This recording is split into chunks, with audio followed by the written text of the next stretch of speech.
I'm Dr. Laura Murillo. I had the great privilege to sit and visit with Jesus Terrones, who's an energy executive here in Houston. He told us a lot about his beautiful story, his humble beginnings, which ultimately led him to become a West Point and Harvard graduate. We hope you enjoy the show. Jamie, educator, she taught at your school, was dean at Austin High School in the East End where you grew up. Yep. You met her when you were in the 8th grade? Yes. Tell us about that. So we used to do migrant farm work, and my dad would take, there was a newspaper they gave in the fiestas and Escala Subasta. Yeah, and of course, I remember. It had ads for jobs. That's exactly right. So the jobs for the summer, he'd always look ahead, and you pay them a certain amount of money, and you take a bus all the way to these labor camps. And this year it was my 7th grade. Actually, I was finishing my 6th grade year, and then we took a bus to South Carolina, and then from there the season took us to Virginia, and then to Florida, and we were at the labor camp there, and we were just trying to come home, and that was a bad season. We didn't have money to come back, and so what we did is we sold everything we got, and we told the Greyhound bus station, we have all this money. How close can you get us to Houston? I mean, we're expecting, I don't know, Beaumont or something, and they said, well, this takes you to Tampa, Florida. So we ended up in the bus station of Tampa, Florida, and nowhere to go, no money in our pockets. And my dad remembered a phone number he had about a gentleman that was going to that would give us jobs in Florida, picking oranges. And he called it, and he said, hey, get a taxi, tell him to bring you to this town, Wauchula, Florida, and if you come here, we'll give you a job picking oranges. And we said, well, that's our only option, so we did it. He gave us jobs, and we just wanted to raise money to come back home, my brother, my dad, and I. And so school started, and so education was very important to my dad always, and to me, and so he made me enroll in the class there. And I was supposed to be going to the 7th grade. I said I was actually going to the 8th grade. I skipped the 7th grade, and I don't know why I did that. Don't ask me why, but I did. But the neat thing is I was in a Lanier Middle School here in Vanguard, so and you're like a year ahead, and so I was over, and I was, during the divorce, I got set back a year, and that was me trying to take matters into my own hands and put me in the right year I belonged. And I worked hard there, and I think when I started 8th grade, I did really well because I was trying to make sure it did. And I would go to these events for the honor roll kids, and there I met her. And so we met in 8th grade. We dated, and then one day my dad said, hey, we just need to go back to Houston. Sold everything that Saturday. And 2 hours later, we were driving home to Houston. So I never said goodbye, but I always wondered what happened to her. And so 5 years later, I'm at the West Point Prep School where there's no TV, there's no radio, there's no internet, there's nothing. So you just have to sit in your room and you just reflect on life, and you just think about things you've experienced. And I always wonder what happened to her. And I'm like, you know what, I'm gonna look her up. So I went to the payphone. Remember the payphones back then? The kids probably don't know. Yeah. The 1-800 numbers, and got the phone number to the school, the address, and I wrote a letter to my English teacher, another angel, Al Pace. He and I are friends to this day. And so I said, hey, sir, thank you for everything you did. He bought me shoes and T-shirts, and it was pretty bad. I had like 3 jeans for the whole year or whatever. And so he saw that, and no socks, and so he took care of me and bought me clothes. And I thanked him for that. And oh, by the way, this is what I'm doing in my life. I'm at the West Point Prep School, trying to get to West Point the next year. And and actually, so I was trying to get to West Point next year, and then I just asked them, by the way, there's this young lady I'm trying to find, and she is from there. I know she lives in this very small town. Any chance you can give me her address?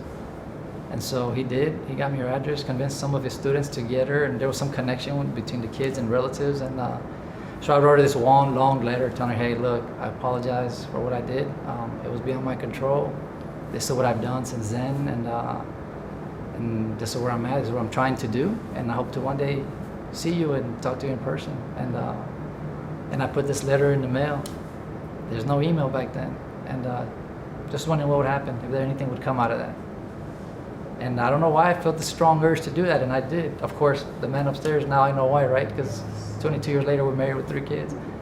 But she received a letter and wrote back, long letter, and we became pen pals. After 6 months, we exchanged pictures. So no phone call? Is this all letters? All letters. Do you have the letters? No.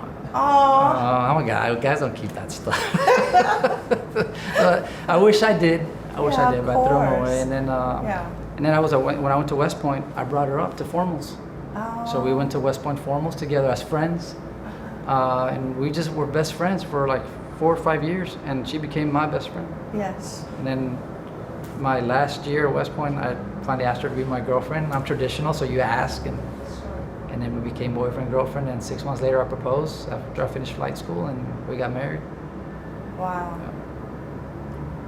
Fascinating. So what were some of the things you were doing when you were your daughter's age? So she's in the 4th grade right now. I was on the weekends, I was mowing yards in Pearland, Texas, cleaning swimming pools. And this is during the school year, right? And in the evenings, I'd go help clean offices because the gentleman, the lady that we worked for, that my dad worked for, my dad would always have me with him. And by the way, I didn't get paid, so that's just what I did.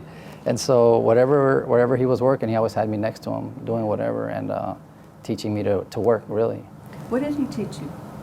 What do you think were your lessons, the biggest lessons you took from your father? Be prepared. Be prepared for anything. Because things can happen, and don't ever let anything keep you down. I mean, we've lived in a car for 3 months, a little Toyota station wagon, when we were doing migrant farm work in Idaho, I remember, in the labor camp. We got there, and there was no housing left. And so you do what you got to do. You're there to work, so you didn't go there to live in a nice house. You went there to work, so we flipped the back seat of the station wagon, and my brother, my dad, and I slept there for 3 months. And then we'd get up, go do the migrant farm work, and then in the afternoons we'd go back to sleep there, and that's how it was for 3 months. I mean, those kinds of experiences, and obviously you could tell that it was hurting him, right, for us to put us through this. And he would talk to me about that. He would take these tough moments and extract a lesson, a life lesson from that stays with me forever. And when things got tough and anywhere else, I go back to that, and I go back to that advice. And my mom did the same, different experiences that she endured. And even though I didn't grow up with her, I wasn't there for a lot of things, and she wasn't there for a lot of my experiences. But you know, we just talk about it, and she always gave me advice when we talk on the phone and stuff. And I mean, I go on forever. I've learned a lot from. That's the best thing they've given me, their advice, and the way they did it to where a teenager would listen and take in that life. And when you leave the house, and you remember those things, and under different circumstances, different scenarios that you find yourself in. But it also prepared you for what was West Point, as you mentioned. With all the yelling and screaming and emptying your bags, you had a place to sleep. You had 3 months. Yeah. Well. Yeah. And all of that prepared you for it. Yeah. No, and my dad sometimes he'd say, hey, you got to be tough. So I remember he'd wake us up at 2 or 3 in the morning, my brother and me, and he'd make us hit the punching bag that he had inside our apartment. And he just watched us, and he would teach us how to punch the punching bag, because he said you have to toughen up, because life is going to always be hitting you, and you got to be able to hit back. Yeah. And of course, we hated that moment. We just wanted to go to sleep. Yeah, what do you Dad, it's Wednesday night. I have a test tomorrow. What are we? No, you're going to get up right now. That's exactly what it was. I mean, and it was a little bag that I had to retrieve out of a dumpster. He said, hey, that's a great, why did people throw that away? He put masking tape around. Yeah. I mean, your knuckles bled. I mean, that's the kind of guy he was. He's a tough guy. And, but then you go to West Point, and I had to box. You have to do boxing class. I'm like, oh. Oh, this is a new bag. Well, it helps a little bit. I actually enjoyed it. And so yeah, my dad was different, but I mean, I learned a lot from him. Yeah. And I wish I could teach my kids some of those things without putting him through what I went through. Because I reflect on those moments, and while I didn't enjoy them as much, I mean, those are the moments that I go back to, like I've told you earlier, when things get tough.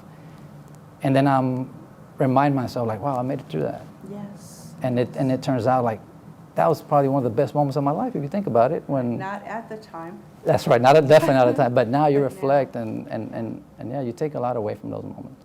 Culture shock, both positive and negative. Okay. I mean, the negative, because I remember the moment you get there, you get off the bus, they said, yep, they signed, all right, go around that building, and you go in there with your bags, and as you turn around, I mean, go around that building, there's these drill sergeants yelling at everybody, making everybody throw everything out of their suitcases and put it back in. And I'm like, what in the world? And I thought, I knew it was going to be tough, but not this quickly. Yes, immediately. Immediately. They showed who was in charge. Absolutely, and there was no question. Yeah. You didn't have time to question it. So that was, but that was part of you expected some of it, just not that quickly. But then the other side is, and it's funny because a lot of my classmates, we keep in touch, and it's not till recently that I tell them this. They say, you were always all into it there, and you were happy. And I'm like, Quite frankly, yes, because that was the first time in my life I had 3 guaranteed meals.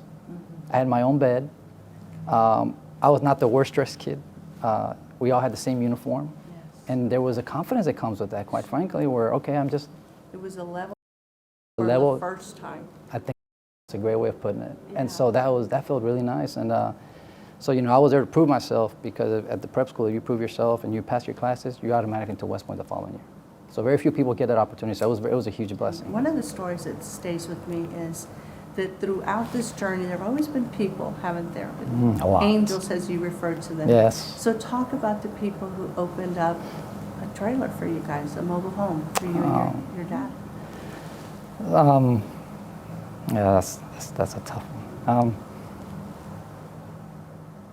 So we met a family, Tommy Dawson and Glenda Dawson, when I moved with my dad. I was in the 3rd grade, and you know, however my dad met him, you know, he offered him a job, and my dad didn't speak English, he didn't speak Spanish, so I don't know how they communicated, but my dad believed that he had offered him a job, so let's go check. So we would drive to Pearland and met the family, and sure enough, they gave him a job, and I was in 4th grade, and until after I finished college, my dad would mow their lawn, do whatever needed, maintain their house, mow the lawn, clean out the swimming pool, paint the garage, do maintenance, and they had rental properties. My dad would go fix. You know, my dad he's a great worker. I mean, he's really good with his hands. He can do, he's amazing. You learn a lot from that too. And so, anyway, so yeah, they took us in, and we'd go clean their office, like I said, and when things got tough for us, they would bring us into their house, and we lived there. In their backyard, they had a little trailer, and they said, you guys can live in there anytime.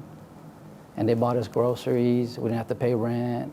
I mean, they did a lot. And then the biggest thing that, when I mentioned this West Point thing and going to college, they encouraged me big time. And when things got tough, and it's just interesting the way it happened. There were times when we had eviction notices from our apartments, and my dad and I are there, and all of a sudden there's a knock at the door, and like, well, who's that? You open the door, and it was Tommy Dawson. Almost like, as I reflect, you know, you have, it happens a certain way, but you remember them a certain way, almost like light beaming all around him. I see his silhouette. That's exactly it. Yes. That's why I call them angels, because that's honestly how I remember them, and the feeling that that overcomes me is. But he'd come in and say, hey, how's it going? What are you guys doing? And then and don't lie to me. That's what he would say. And don't lie to me. Have you paid the rent? And my dad would kind of be embarrassed, and he'd look at me, has you paid the rent? And I would just shake my head. And then he would take money and give us money to pay the rent.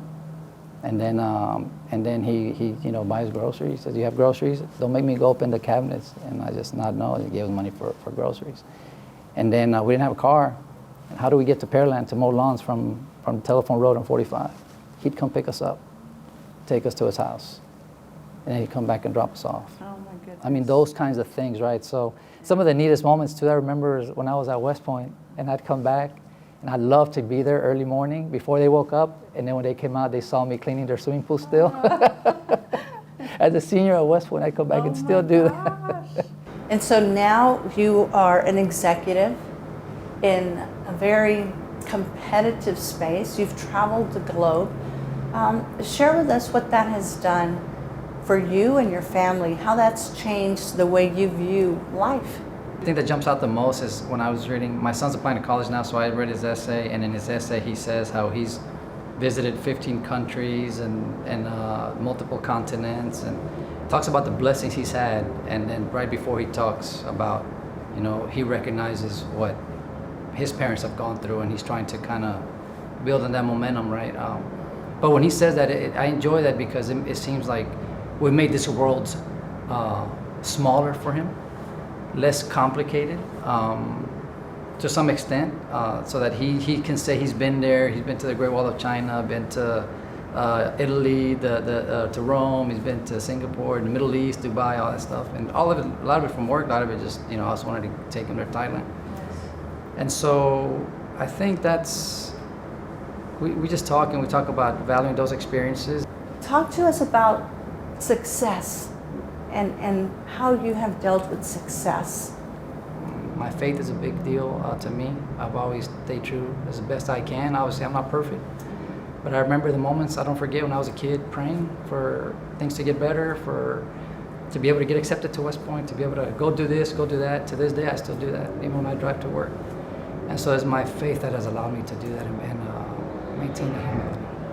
Well, I want to thank you for spending time with us today, sharing your story of inspiration, hope, and how proud we are that you are doing all the great things that you're doing, and this that you're really in many ways only beginning now as you embark on so many other opportunities and seeing your children take their next steps, and all along the way, as you said, your faith, your family, your wife have led you to where you are today. So we are just extraordinarily proud of you, and we're thankful that you shared your story with us.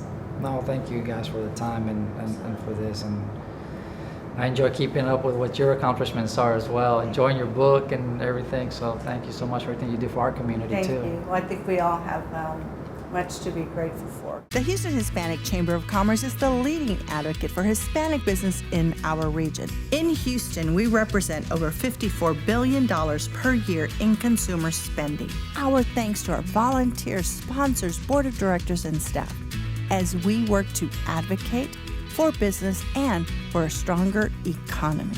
Learn more by visiting the Houston Hispanic Chamber of Commerce website, HoustonHispanicChamber.com. Hello and welcome to the Houston Hispanic Chamber of Commerce television program. I'm Dr. Laura Murillo, President and CEO. We're happy to be sitting with Tillman Fertitta. He just published a book. We're going to talk about that. We're going to talk about his career and business. Thank you for joining us, Tillman. Always to see you. It's a pleasure. It's great. I like to see you at the Rockets games, at the University of Houston, at the Texans, at the rodeo. You've done so much here in Houston. We're so very proud of you. Definitely been involved with all of those. You have, and certainly the trajectory as chairman of the University of Houston, the sporting arena is fantastic and has certainly changed for the better.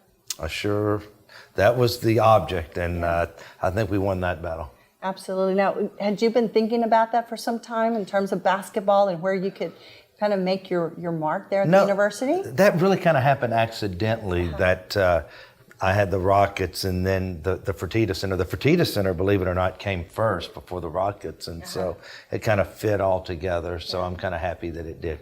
Yeah, and let's talk about hockey. There were some conversations about potentially hockey in the Toyota Center. Of course, we're always interested in hockey, but you have to make the right deal, and hockey has traditionally struggled south of the Mason-Dixon line. And I'm not saying that we're not going to have one. I just think we have to cut the right deal and make sure that the numbers work. Because the one thing we don't want to happen is to have an unsuccessful hockey team. Well, and speaking of knowing the numbers, that's part of your book, right? Shut Up and Listen, which I have read and has been very well received here in the Houston area and across the country. Talk to us about that process. Well, I think, let's go back to the hockey. I know the numbers of the hockey, and we're just trying to make the right deal, and hopefully one day we'll get that worked out, and sooner more than later. Yeah. The book has been great. HarperCollins approached me about 18 months ago and said, "Hey, we don't want a life story. We want all these business tidbits that we see you talk about all the time on your show or in magazine articles or on when you're guest hosting on business or sports shows." And so it was kind of fun to do, and it's just been great. I've never been one to share my ideas. But this is one that I think everybody can see. This is how Tillman operates, and these are the things that he's done to be successful. And it's really great. I don't care if you're an entrepreneur or you're a CEO or you just graduated from college or whatever, or you're a sit-at-home dad or a sit-at-home mom. It's self-improvement. It's everything. It's just kind of, as much as it's business, it's a way of life. Yeah, the 95-5 rule. Let's talk about that.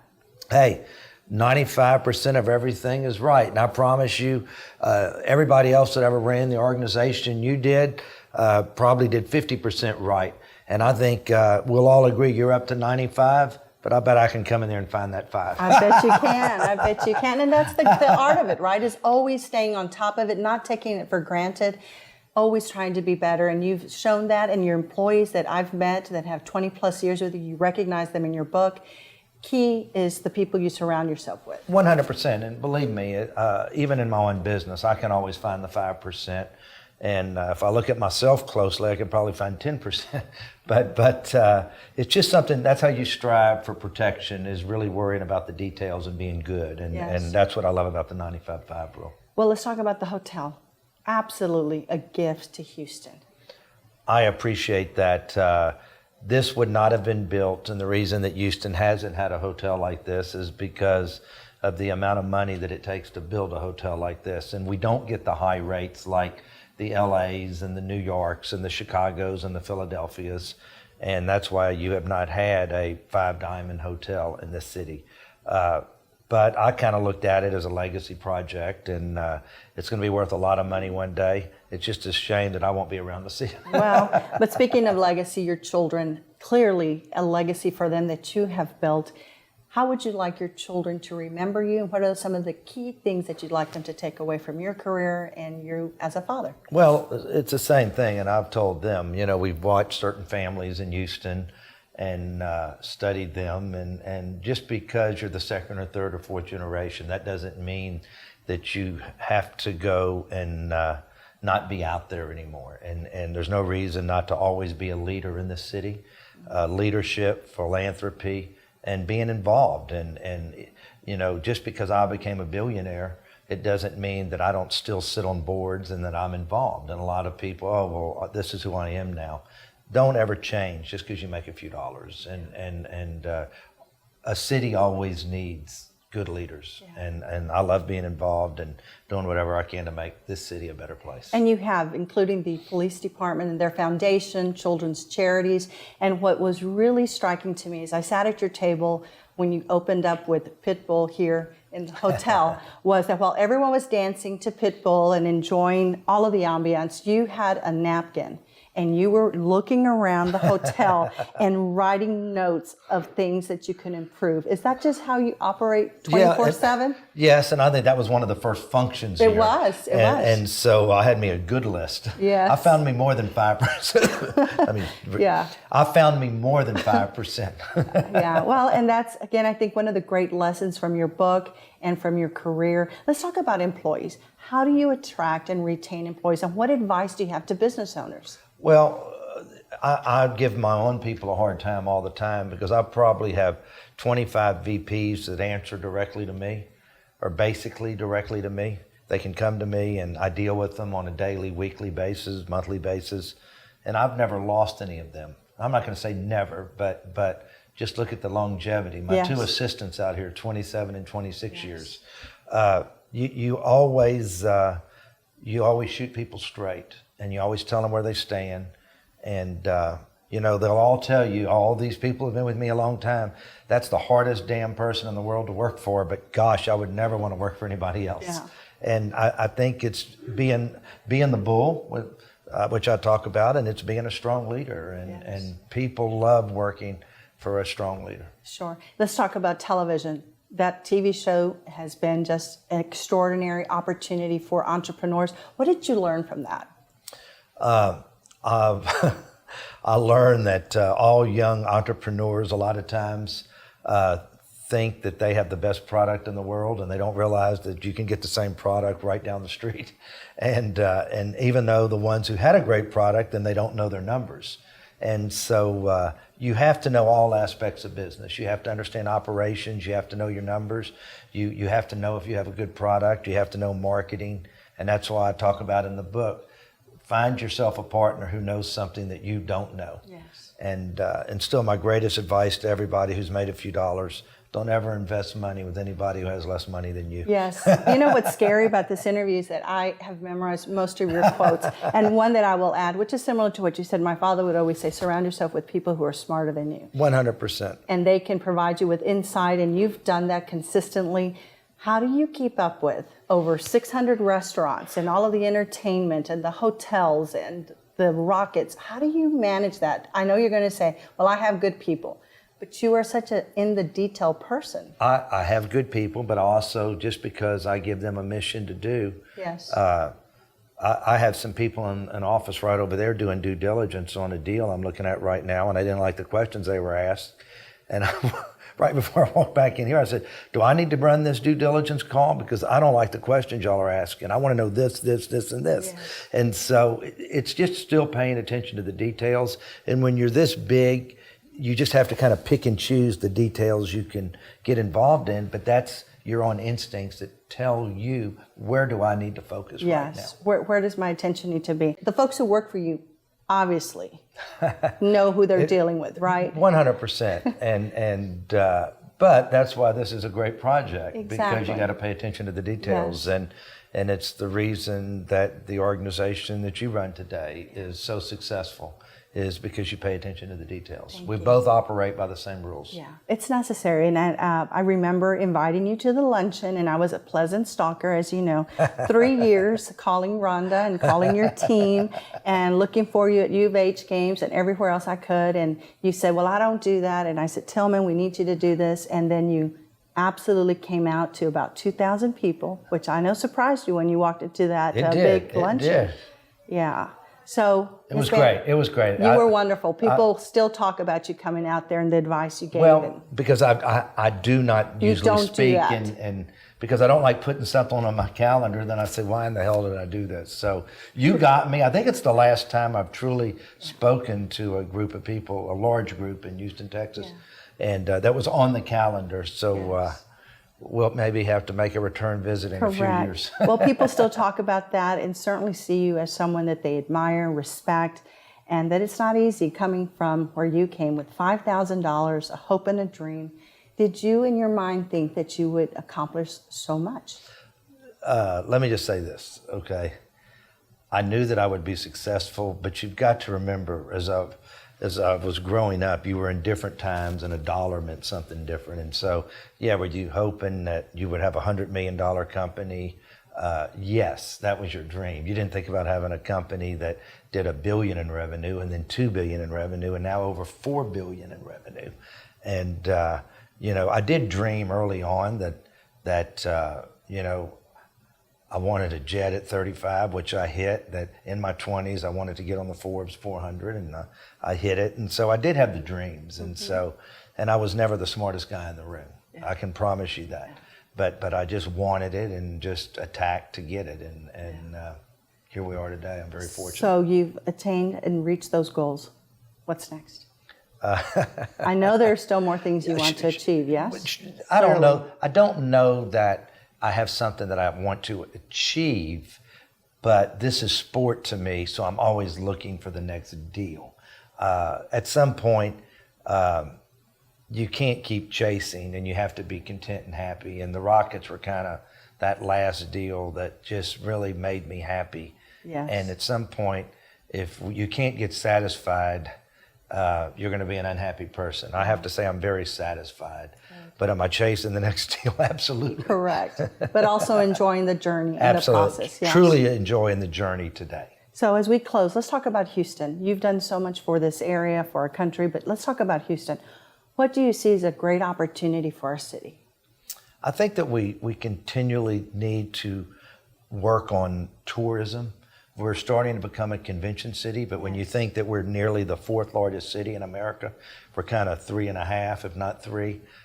We're still I think just not even in the top 20 when it comes to tourism and conventions. And I think that's something that we need to continue to drive.